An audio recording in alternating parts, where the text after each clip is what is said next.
لقد جاءكم من الله نور وكتاب مبين آمنت بالله صدق الله العظيم وصدق رسوله النبي الأمين الكريم ونحن على ذلك لمن الشاهدين والشاكرين والحمد لله رب العالمين. نثار تیری چہل پہل پر ہزاروں عید ربیع الاول. نثار تیری چہل پہل پر ہزاروں عید ربیع الاول. سوائے ابلیس کے جہاں میں سبھی تو خوشیاں منا رہے ہیں. محمد مصطفیٰ صلی اللہ محبوب سبحانی دل کونین کی دھڑکن رخ ہستی کی تابانی. حضور آئے تو سر آفرینش پا گئی دنیا. اندھیروں سے نکل کر روشنی میں آ گئی دنیا. بجھے شہروں کا رنگ اترا نئے چہرے پہ نور آیا. بجھے شہروں کا رنگ اترا نئے چہروں پہ نور آیا. حضور آئے تو انسانوں کو جینے کا شعور آیا. حضور آئے تو انسانوں کو جینے کا شعور آیا. اللہ جل جلالہ کی حمد و ثنا نبی اکرم نور مجسم شاہ ولیار رسول محتشم مکرم نبی آخر الزمان جناب احمد مصطفیٰ محمد مصطفیٰ صلی اللہ علیہ وسلم کے دربار میں ہم نے درود و سلام پیش کرنے کے بعد اصحاب محبت و مودت حاملین عقیدہ اہل سنت دوستوں بزرگوں محتشم مکرم سامعین وکرام عزیزان من، آپ کے سامنے میں نے قرآن مجید قرآن حمید کی سورہ آل عمران کی آیت مبارکہ ایک ٹکڑا تلاوت کرنے کا شرف حاصل ہوا. وعدہ اللہ شریف فرماتا ہے لقد جاءکم من اللہ نور وکتاب مبین. تحقیق تمہارے پاس من جانب اللہ کی جانب سے نور آیا اور کتاب مبین، یعنی تمہاری طرف اللہ کی جانب سے ایک نور اور ایک کتاب مبین آئی. تحقیق لقد جاءکم من اللہ نور و کتاب مبین. عزیزان گرامی، اس آیت مبارکہ میں نور سے مراد حضور علیہ السلام حضور نور کی ذات ہے، اور کتاب مبین سے مراد قرآن مجید فرقان حمید ہے. نور سے مراد اللہ کا محبوب، کتاب مبین سے مراد محبوب پر نازل ہونے والی اللہ کی کتاب قرآن مجید. اب چونکہ اس آیت مبارکہ میں پہلے رب نے نور کا ذکر فرمایا کہ تحقیق تمہارے پاس نور آئے اور کتاب مبین، تو نور سے مراد حضور کی ذات. آقا دو جہاں صلی اللہ علیہ وسلم اس دنیا میں پہلے تشریف لائے، بعد میں قرآن نازل ہوا، اس لیے رب نے پہلے اپنے محبوب کا ذکر فرمایا، بعد میں قرآن. بہت ساری اس میں حکمتیں ہیں. عشق کی نگاہ سے دیکھیں، حقیقت کی نگاہ سے اگر دیکھیں عزیزان گرامی، حضور علیہ السلام 12 ربیع النور شریف صبح صادق کے وقت اس دنیا میں جلوہ گر ہوئے اور ایسی نورانیت لے کر جلوہ گر ہوئے کہ جس کے نور سے پورا جہاں، یہ جہاں، وہ جہاں، کل جہاں جگمگ جگمگ ہو گیا. اور حضور کے نور سے یہ فضا معمور ہو گئی، یہ نظارے منور ہو گئے، اور یہ کل جہاں میں ایک تازگی آ گئی. نور اور کتاب مبین، پہلے نور بعد میں کتاب نازل ہوئی.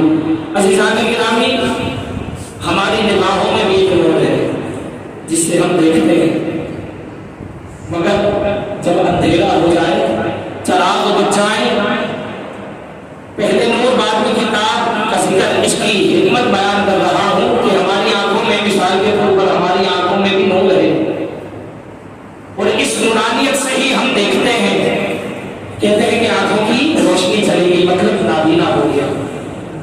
کا نور چلا گیا، مطلب بندہ ہو گیا، نابینا ہو گیا.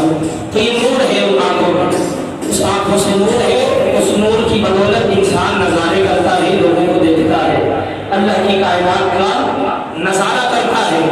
اور پہلے نور، پھر فرمایا کہ اگر چراغ بجھ جائے، اندھیرا ہو جائے، تو ہمارے پاس نور ہونے کے باوجود ہمیں روشنی کی ضرورت پڑتی ہے.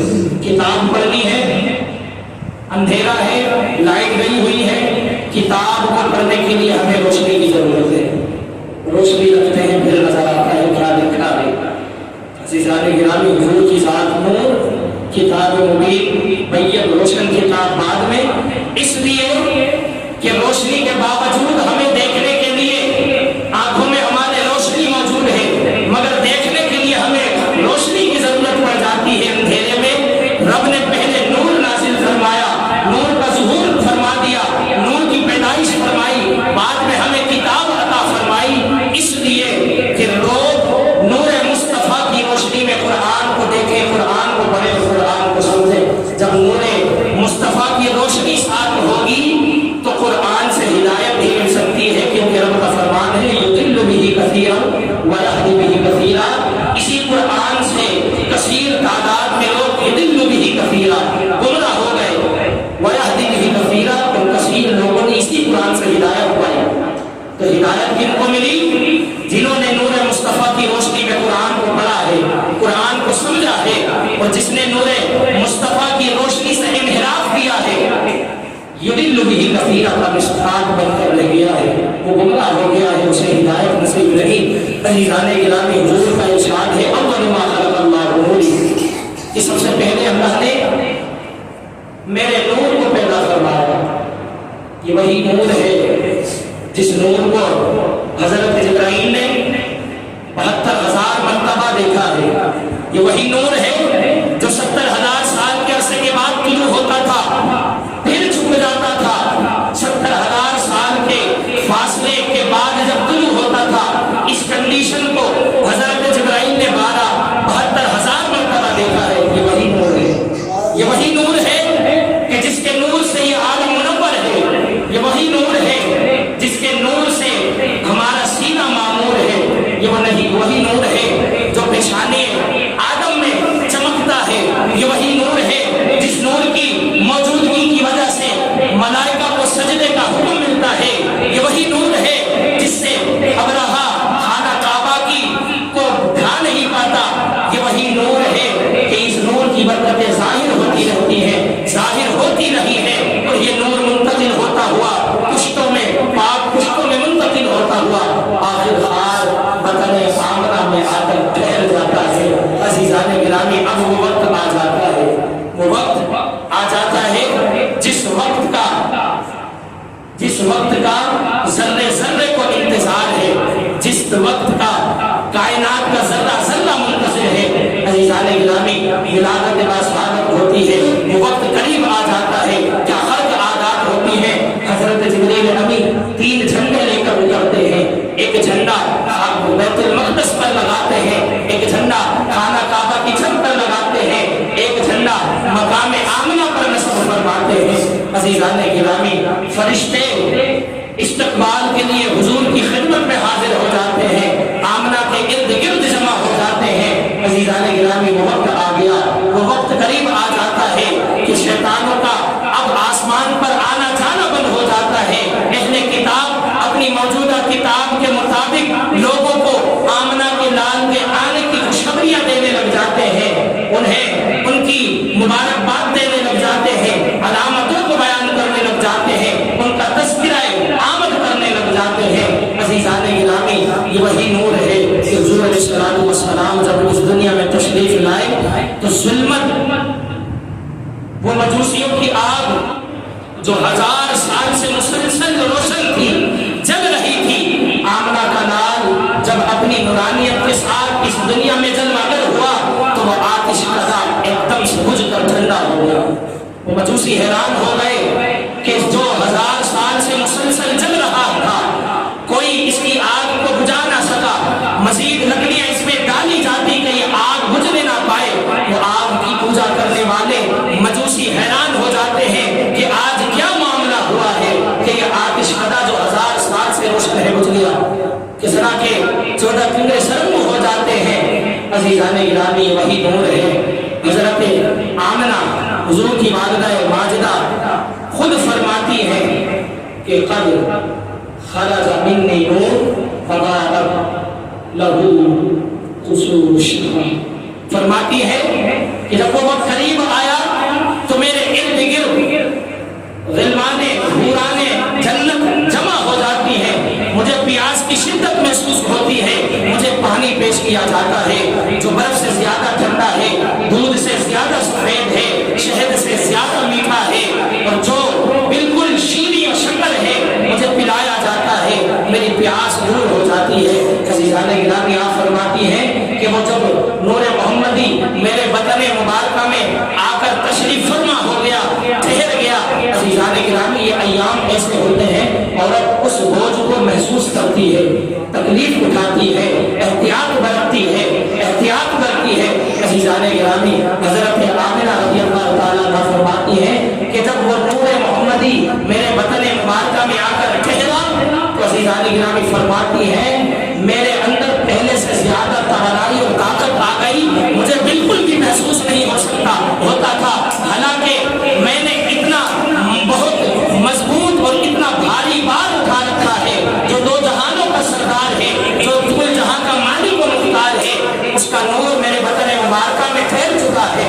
عزیزان گرامی اب وہ وقت آ جاتا ہے، آپ فرماتی ہیں کہ جب حضور علیہ الصلوۃ والسلام اس دنیا میں تشریف فرما ہو رہے تھے تو میرے اندر سے ایک ایسا نور ظاہر ہوا، ایک ایسا نور چمکا کہ اس کی نورانیت سے ملک شام کے محلات روشن ہو گئے، اور میں نے ان ملک شام کے محلات کو اپنی آنکھوں سے دیکھ لیا۔ عزیزان گرامی ان محلات تک وہ روشنی پھیل گئی، ہر طرف نور ہی نور تھا۔ عزیزان گرامی حضرت عبد المطلب آپ کے دادا جان اس وقت کعبۃ اللہ میں موجود تھے، اور ادھر آمنہ کے گھر پر ولادت مصطفیٰ ہو رہی ہے۔ آپ کیا دیکھتے ہیں کہ سحر کا وقت ہے اور کعبے کے در و دیوار مقام ابراہیم کی جانب جھک گئے ہیں۔ عزیزان گرامی شاعر کہتے ہیں کہ تیری آمد تھی کہ بیت اللہ مجرے کو جھکا، اور تیری حیبت تھی کہ ہر بت تھر تھرا کر گر پڑا۔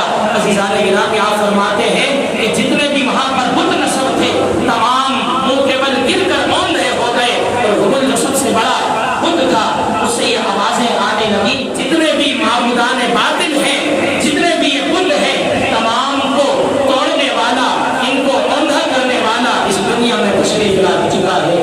عزیزان گرامی حضرت آمنہ رضی اللہ تعالیٰ عنہا نے جب اس نور کا ذکر فرمایا، آپ خود فرماتی ہیں کہ اس سے ایسا نور ظاہر ہوا کہ جس کی نورانیت سے روشنی سے سارا عالم منور ہو گیا۔ اور یہی نور جب حضرت حلیمہ سعدیہ کی جھونپڑی میں ہوا کرتا تھا، ارد گرد کی لوگ عورتیں جمع ہو جاتی تھی، تیل بہت نایاب ہوا کرتا تھا، سورج غروب ہوتے ہی وہ چراغ جلتا، تھوڑی دیر تک جلتا، کام کاج نپٹانے کے بعد فوراً چراغ کو قبول کر دیا جاتا، بجھا دیا جاتا، بڑی نایاب چیز تھی تیل۔ عزیزان گرامی لیکن حضرت حلیمہ سعدیہ کی جھونپڑی ایسی منور رہتی، عورتیں جمع ہو جاتی کہ کیا تمہارے ہاتھ خزانہ آ گیا ہے کہ تمہارا چراغ مسلسل شب و روز چلتا رہتا ہے، روشن رہتا ہے۔ عزیزان گرامی حضرت حلیمہ سعدیہ فرماتی ہیں کہ میرے گھر پہ جو چاند ہے، جو میرے گھر پہ چراغ روشن ہے، وہ چراغ کوئی عام چراغ نہیں، وہ چراغ ہے جس سے پورا زمانہ روشنی پانے والا ہے، وہ آمنہ کا لال ہے جو میرے گھر میں جلوہ گر ہے، اسی کی نورانیت سے یہ سارا عالم جگمگ جگمگ ہو رہا ہے۔ عزیزان گرامی یہ نور، یہ نورانیت کو دیکھ کر اعلیٰ حضرت کا قلم اٹھاتا ہے، اور بے ساختہ آپ تحریر فرماتے ہیں